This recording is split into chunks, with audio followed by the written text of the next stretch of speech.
Now at 6, cleanup continues after a train derails just off of Main Street in Joplin. Plus, rainy conditions play a role in a head-on crash this morning in Carl Junction. And senior centers in the area try to adjust in the wake of the ongoing federal government shutdown. The 4 states' most watched news starts now. A train car loaded with vehicles derails over Turkey Creek in Joplin, leaving it dangling from a railway bridge overnight. This is KOAM News. I'm Tanya Bach. The car jumped the tracks on the CP Casey Trestle Bridge near Ozark Christian College around 8:30 last night and hung suspended over the west side of the creek. And this morning, heavy equipment backed up traffic on North Main between Zora and Dover Hill. No one was hurt in the derailment. Railway investigators are working to determine what caused the car to leave the tracks. And authorities say rain was partly to blame for a head-on crash in Carl Junction this morning. The crash happened about 10:45 at Missouri 171 and Ivy Road. Authorities say the collision happened between a passenger car and an Amazon delivery van. First responders rushed one person with non-life-threatening injuries to an area hospital. One driver said they slid, lost control, and crossed the center line.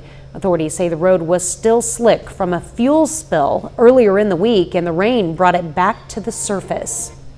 Well, parts of our area certainly got some rain in the past 24 hours. Can we expect more, and how much? Chief Meteorologist Doug Hetty joins us with those answers and more. Yes, definitely turned out to be a wet Friday for us today. Light showers started to increase last night, and then just kind of periods all day long. And that's what we are going to see as we go through the evening hours, kind of holding steady, mid to upper 50s across the region. And we are going to have some light hit and miss showers. We're actually in a little bit of a lull. Our batch from earlier is pulled off toward the east, so any persistent rain, you have to head a little bit farther south and west, just north of Tulsa, up toward Bartlesville. But this eventually will get in here. But I really think for high school football, best case scenario, kind of in a break of showers and a couple thunder showers. All right, let's go through time. Hit and miss showers. Next several hours, showers will pick back up as we go into the morning hours. Mid 50s. We'll see a big band rolling through all morning long on Saturday. We're going to break down the rest of your weekend here in a bit. All right, thanks, Doug.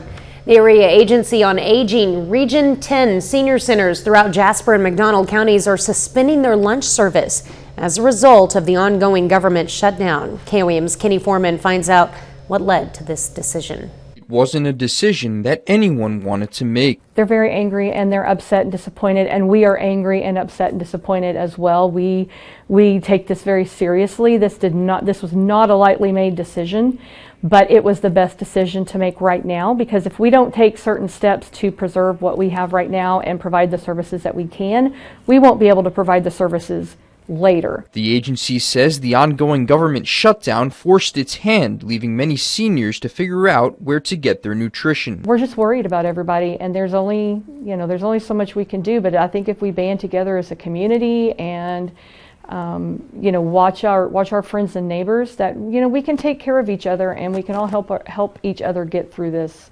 little hurdle. For community centers that tend to bring people together, many seniors are frustrated with this disruption. I think the government needs to speed it up, and we really do know who's behind it.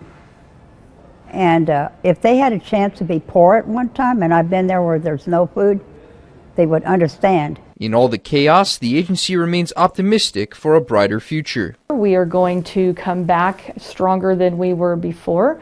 We're going to have more activities. We're going to have great food. It's going to be just like it was before the government shut down. This is a blip on the radar, and we know that hopefully they are going to come together in Washington, D.C. to solve this, and everything will be fine. For any seniors still looking for an affordable lunch, the Barton County Senior Center will be serving meals through November 14th, and the Neosho Center for Seniors will be serving meals through November 7th. Reporting in Joplin, Kenny Foreman, KOAM News. In addition, the agency announced the center in Carl Junction and the Carthage seniors will also be serving lunch, and the Joplin Senior Center will now be having lunch next week. The at-home delivery service is also unaffected. Well, veterans from across the area gathered at Pitt State for a Veterans Claims and Resource event. The event, organized by the Kansas Office of Veteran Services, brought together a variety of veterans groups to help service members and their families access benefits they may not know about. Benefits such as filing claims, applying for VA health care, and learning about survivor and burial benefits. Me personally, as a veteran, a combat veteran, it's important to me that veterans do know about their benefits and the services available to them, simply because, you know, when you leave service, I'm hoping that all veterans feel the same way that I do. That is, we owe something back to those coming behind us. And that's the wonderful thing about. Organizers hope more veterans will reach out, ask questions, and take advantage of the services they've earned through their years of service. Well, times are tough for many people in our area, and the holiday season can multiply those difficulties. The good news is there are many organizations in the 4 states driven to alleviate those difficulties, such as hunger. We have a list of food pantries and other organizations on our website that provide help to the community. Do not hesitate to reach out for assistance or to volunteer your time and services or make a donation. Just head over to KOAMnewsnow.com and search for food pantries in the 4-state area. And don't forget about this year's 4 States Heart Walk. The Heart Walk is a great way to bring the community together to help raise funds for medical advances, correct heart defects, and benefit the lives of kids like Isla, this year's special guest. The event takes place at Joplin's Cunningham Park tomorrow morning. The event begins at 9 a.m., but the walk heads out at 10. We hope to see you there. Well, if you're looking for more events like this right here in the 4 states, whether it's fun family events or community events like a Heart Walk, but don't know where to turn, we've got you covered. This handy QR code will take you straight to the events page of our website, KOAMnewsnow.com. Just scan it with your phone and you'll find information on all kinds of family fun events, including plenty of information on fall festivals, haunted houses, and even more community events. That's the events page at KOAMnewsnow.com. Well, if it's Friday, you know what that means. As some of the best matchups in high school football kick off tonight. Ryan has a preview coming up in sports, but up first, past and present come together for the future of some local libraries. Several historical local libraries have received a gift from the Carnegie Corporation. My name's Mitch Adams, and I'll have more on that story coming up. Several libraries in the 4 states received a gift from the Carnegie Corporation. KOAM's Mitch Adams brings us more as these libraries turn a new chapter. During the life of Andrew Carnegie, he donated money to build nearly 2,000 libraries across the country. Girard Public Library in Girard, Kansas was one of the libraries chosen for a donation from the Carnegie Corporation. I got the surprise that they were going to give us $10,000 for being a Carnegie Library. It was very exciting to hear that news. We're excited to see what we can do with that money, what we're going to be able to offer, or any plans that we can make with that. Another local library that received the gift is the Pittsburgh Public Library, which Andrew Carnegie paid for in 1910, 4 years after Girard. At the time, folks in Pittsburgh who had heard about Carnegie's influence in the Pittsburgh, Pennsylvania mining industry were resistant to Carnegie's plans at first. Citizens of Pittsburgh, of course, were heavily involved in mining, did not think well of Andrew Carnegie. So it was ultimately decided that, okay, we will take your money, but we're not going to put your name on our building. So the Pittsburgh Public Library is, I don't know if it's the only, but it is one of the few libraries that the Carnegie name is not actually on. With the gift being such a surprise, both libraries are focusing on planning what the funds will be used for. I hope the community realizes the opportunities that this is going to help us, because, you know, funding is hard to get. These Carnegie libraries first opened their doors in the early 1900s, but they're still proving to this day that they are a crucial part of their community. I want to take our time and decide what to do with these funds, and I really want to do something that will have a really positive impact on the Pittsburgh community. Reporting in Crawford County, Kansas, Mitch Adams, KOAM News. The timing of the Carnegie Corporation's donation is no coincidence. The donations come as part of the celebration of the 250th anniversary of the United States. Well, a little later, contestants head to Northeast Oklahoma for a shot at fun and prizes on Wheel of Fortune Live. Plus, rain is going to stick around for the weekend. We'll have those details coming up. It definitely turned out to be a wet Friday for us today. Light showers started to spread in late last night into the morning hours. Kind of persistent for us, especially late morning into the early afternoon, but we're in a little bit of a lull right now. We are still going to have some hit and miss showers out there, but at least it's fairly light for high school football. Now it's chilly, it's windy too, so if you are heading out to some games, make sure you at least wear a pretty good coat. 58 by kickoff here shortly in about 45 minutes. All right, so here's our storm system. It's a small little guy, kind of wrapping up.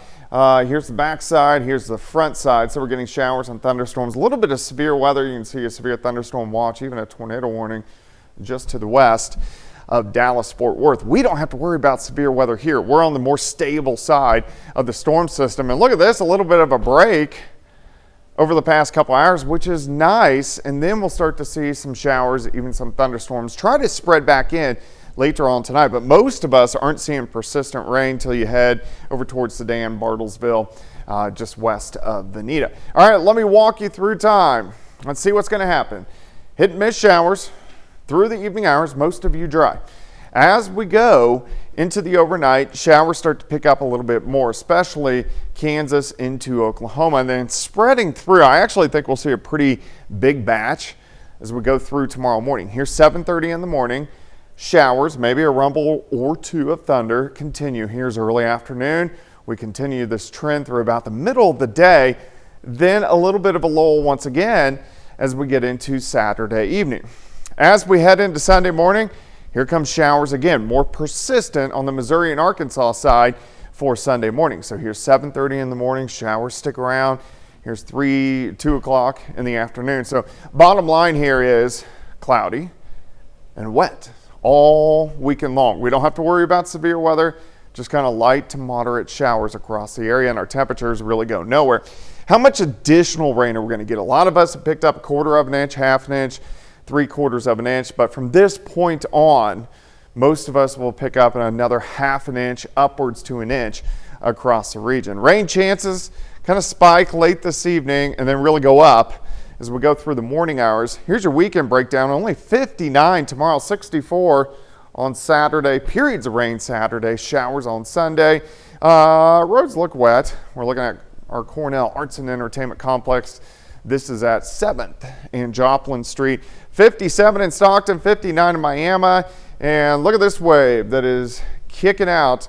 And this is going to give us all the rain as we go through the weekend. All right, let's move into early next week. So Monday, we get some more showers. These try to work in late Monday night, and into Tuesday. So these are going to be light, but they're still going to be out there Monday and Tuesday. And then behind this system, we start to cool down. We could flirt with our first frost as we go through the middle of next week. 59 tomorrow, 64 Sunday, 67 on Monday, and then only 55 on Tuesday. But Halloween looks good. 63 and partly sunny. Yeah, it's kind of a perfect Halloween not forecast. Bad. All right, thanks, Doug. Well, still ahead, the Chiefs are in a rhythm and face the Commanders on Monday Night Football. Voice of the Chiefs, Mitch Holtis, has a preview in this week's Minute with Mitch. And we preview another busy night of football in the 4 states as playoff time is right around the corner. It's Friday, and that means another busy night for our KOAM sports team with football. It's the final week of the regular season in Kansas and Missouri, with playoff football knocking on the door and getting underway next week. Due to forecasted rain throughout today and this weekend, though, a few matchups were moved up to Thursday. So let's take a look at those games and preview tonight.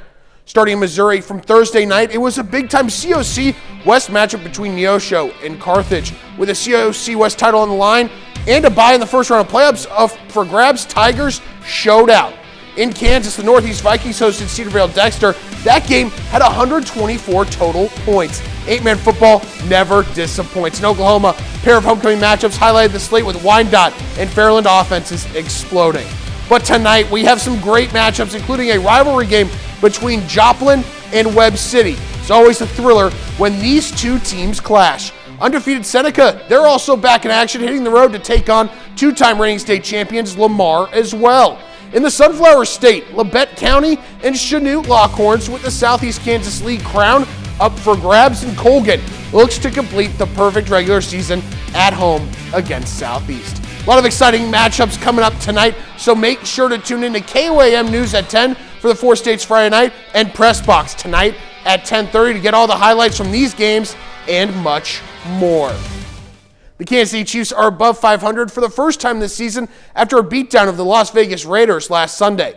For the first time in 8 years, the Washington Commanders are playing at Arrowhead Stadium when they battle the Chiefs on Monday night. And the last time Washington was in Kansas City, it was the start of something special for one Chiefs star. Let's learn about it in this week's edition of Minute with Mitch.